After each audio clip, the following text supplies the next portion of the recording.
संविधानाला कारणीभूत आहे, त्याला तुम्ही संपवायला निघाले. पालकमंत्र्यांची फार मोठी चूक आहे मॅडम, माफी मागणार नाही, पण पालकमंत्र्यांची त्यांची ही चूक पत्रात घ्यावी. नाही आता राहू दे, जसं तसंच राहू दे.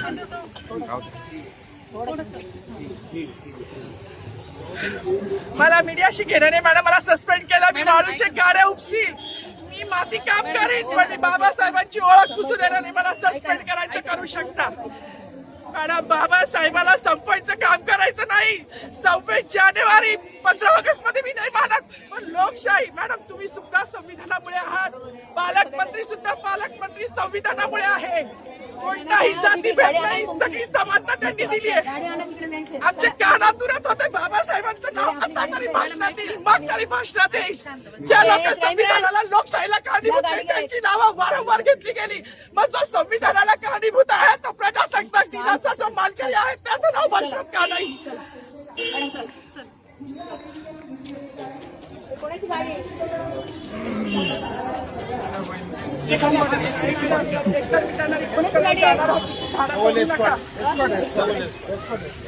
अरे माझी गाडी असेल ना रे, ट्रॅफिकची गाडी काढ रे.